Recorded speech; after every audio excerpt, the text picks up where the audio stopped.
Os finais de séries televisivas são momentos cruciais que podem definir a forma como a história é lembrada. Eles representam o culminar de anos de desenvolvimento de personagens, tramas complexas e emoções intensas. Os fãs investem tempo e energia acompanhando essas narrativas, tornando o desfecho uma experiência profundamente pessoal para muitos espectadores. O final de série bem executado é capaz de amarrar todos os pontos soltos, proporcionar resoluções satisfatórias para os arcos dos personagens e oferecer um senso de encerramento aos espectadores. No entanto, essa conclusão também pode ser incrivelmente desafiadora para os criadores, pois eles precisam equilibrar as expectativas dos fãs com a necessidade de surpreender e emocionar. Muitas vezes o sucesso de um final de série é medido pela capacidade de deixar uma impressão duradoura.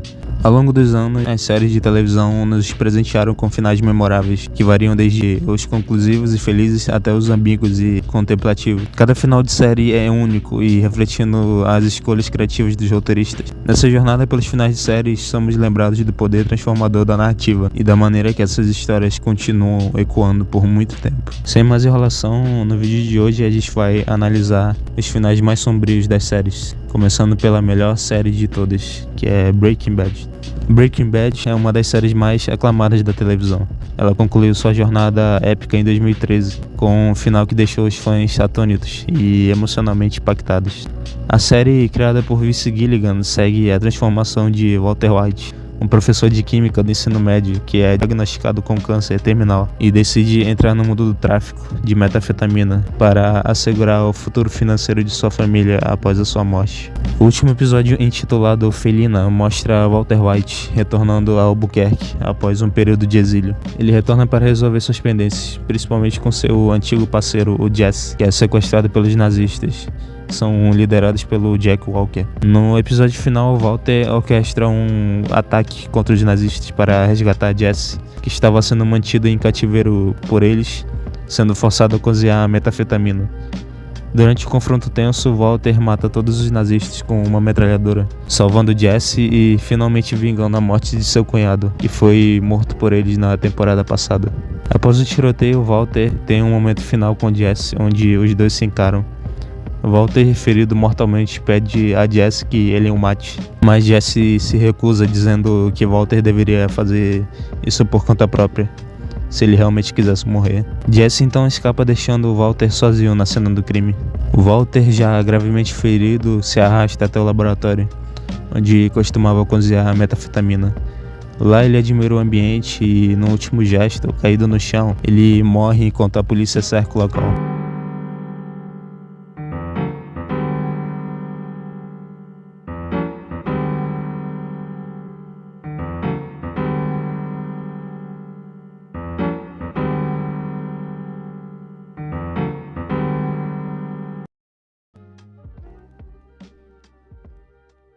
O anime de Berserk de 1997 conta com um final extremamente sombrio e perturbador, capturando a essência do mundo brutal e desesperador retratado na série. Após uma série de eventos devastadores e traições, Guts, o protagonista, finalmente percebe que não pode escapar de seu destino sombrio. Ele se vê encurralado pelo destino e pelas forças sobrenaturais que o perseguem, devido à marca do sacrifício, uma maldição que o liga ao mundo dos demônios. No final, ele enfrenta uma série de apóstolos, criaturas demoníacas, e começa a compreender a verdade sobre o seu destino e tudo que lhe aguarda. No fim, é meio difícil falar sobre o final de Berserk, já que não é bem o final e ele continua no mangá.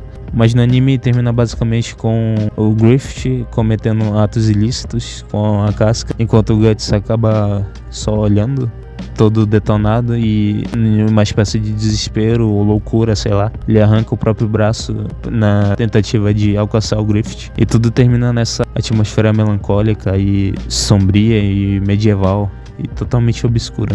O próprio cenário do episódio em si se passa praticamente no inferno e meio que é descarregado sobre os personagens toda a culpa por tudo aquilo que eles fizeram. Todas as consequências dos atos deles acabam vindo à tona.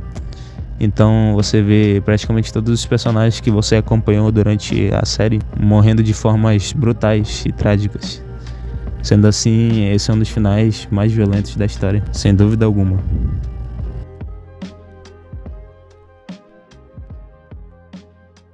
GTA IV, um dos jogos mais aclamados da série da Rockstar, os jogadores assumem o papel de Niko Bellic, um imigrante do leste europeu, que chega a Liberty City em busca do tal sonho americano. Ao longo do jogo, Niko se envolve em uma série de atividades criminosas, enquanto navega pelas complexidades das relações pessoais e enfrenta algumas escolhas. No meio do caminho, ele acaba se envolvendo com crime também.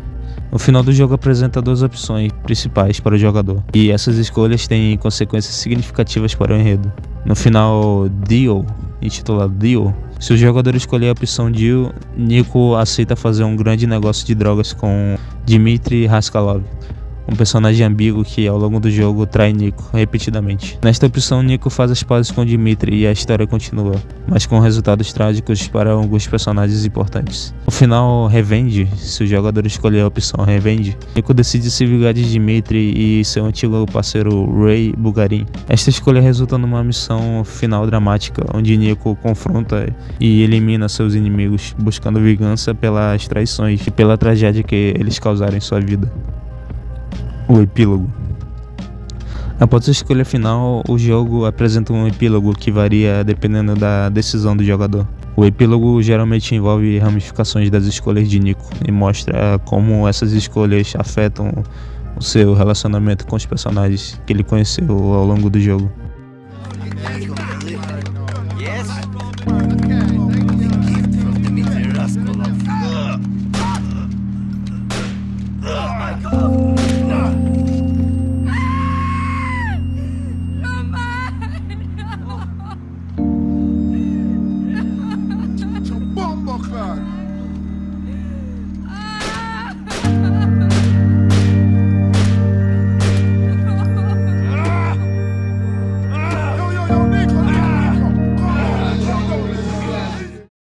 Reflexão sobre a América. O final de GTA IV é marcado por uma sensação de melancolia e desilusão, que reflete uma crítica sutil à visão do sonho americano. A história de Niko é uma jornada de desencanto, onde ele descobre que a América não é o paraíso e que ele esperava encontrar. Basicamente, ele esperava ir para um país melhor, mas acaba que, como ele atrai maldade, ele acaba se envolvendo em todo tipo de corrupção e malandragem. O jogo explora alguns temas como traição, corrupção e a luta de Niko para manter suas próprias ideias em um mundo totalmente ambíguo. GTA IV se esforça para ser uma representação mais realista e crua da vida urbana. Ele representa uma crítica social mais profunda e uma visão mais séria dos efeitos do crime e da corrupção da sociedade. Isso significa que o ambiente é detalhado e imersivo, refletindo os aspectos menos glamurosos da vida urbana. A trilha sonora do game também se adequa ao que estamos sentindo. Elas são muito interessantes. E é importante ressaltar que a sobriedade do GTA IV pode ser apreciada por alguns jogadores, pois contribui para a imersão na narrativa e a profundidade dos temas explorados. Em última análise, o final de GTA IV é um poderoso comentário sobre as complexidades da vida e da natureza das escolhas que fazemos. Ele deixa aos jogadores uma sensação de ponderação sobre as decisões feitas no jogo. Basicamente, um final bem sombrio. When the war came, I did bad things. And after the war, I thought nothing of doing bad things. I killed people, smuggled people, sold people. And you don't worry about your soul? After you walk into a village and you see 50 children all sitting neatly in a row against the church wall, each with their throats cut and their hands chopped off, you realize that the creature that could do this doesn't have a soul. God is very complicated. You mustn't give up hope. Well, I don't know about that. Cara, sobre GTA IV, é basicamente um dos jogos mais fodas que eu já joguei. Eu lembro que na época eu joguei no PS3, não no meu PS3, mas no PS3 de um amigo. E, cara, que jogo fantástico, tipo, a ambientação, a física, tipo, chega até a ser melhor que a do 5 em alguns aspectos. Tipo, o andar dos personagens, a física, o cenário em si, tipo, é tudo tão realista e ao mesmo tempo tão sombrio e vazio. É como se tu estivesse num inferno ou no espaço liminal. Se você olhar bem, o 3 ele já tinha um pouco disso. Inclusive ele era famoso por causa disso. Coisa que o GTA Vice City e o San Andreas meio que tentaram se desviar. Enquanto o 3 e o 4 eles eram meio que uma espécie de distopia baseada naqueles filmes de listas dos anos 90 e 80, estilo Scarface e Taxi Drive, onde todo mundo é um canalha e assassino em potencial. Já o GTA V ele é totalmente diferente, né? Ele é exatamente a ideia do sonho americano, um país todo colorido e perfeito, sem muita coisa criminosa acontecendo. Então basicamente eu considero o GTA 4 o GTA realista, enquanto que o 5 e o San Andreas e o Vice City eles são mais de meme, são mais irreais, são mais fantasia mesmo.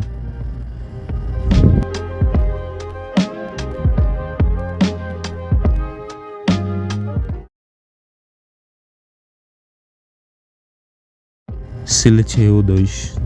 Silent Hill 2 foi lançado em 2001. É frequentemente considerado uma obra-prima do gênero survival horror e uma das entradas mais icônicas da série Silent Hill. O jogo é notório pela sua narrativa psicológica, complexa e uma atmosfera aterrorizante. O final de Silent Hill 2 é particularmente marcante, deixando uma impressão duradoura nos jogadores. A jornada de James Sunderland segue a história de alguém que recebe uma carta de sua esposa, a esposa chamada Mary, que mesmo que ela tenha morrido 3 anos antes devido a uma doença terminal, a carta pede a James que ele vá a Silent Hill, um lugar assombrado por forças sobrenaturais e criaturas aterrorizantes. Ao longo do jogo, James encontra outros personagens como Angela, Ed e Maria, que também estão lidando com seus próprios traumas e demônios. No final do jogo varia dependendo das ações do jogador e das escolhas feitas durante a jogabilidade. Existem vários finais possíveis. O final do jogo, e especialmente o final em Walter, é altamente interpretativo e tem sido objeto de extensa análise pelos fãs. Ele levanta questões sobre culpa, perdão e aceitação e a natureza da realidade. O jogo não oferece respostas fáceis, incentivando os jogadores a refletirem sobre o significado das próprias ações e decisões, bem como os temas complexos explorados na história. Em última análise, o final de Silent Hill 2 é poderoso, já que ele desafia as expectativas dos jogadores e os faz confrontar emoções profundas e desconfortáveis. Ele transcende o gênero do survival horror, oferecendo uma experiência que acaba sendo profunda demais e filosófica ao mesmo tempo.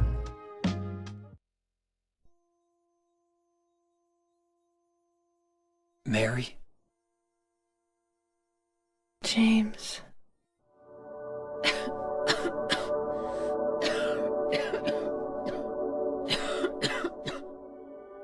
Forgive me. I told you that I wanted to die, James. I wanted the pain to end.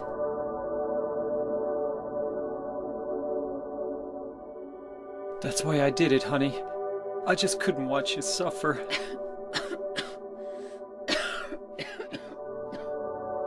No. That's not the whole truth.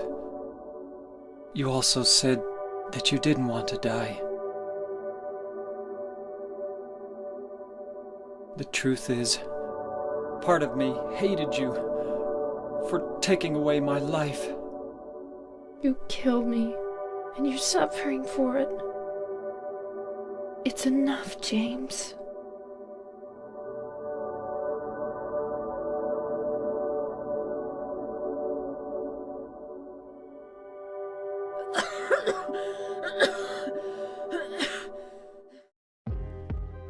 Se você gostou do vídeo, considere se inscrever no meu canal e neste canal, que é parceiro do meu canal.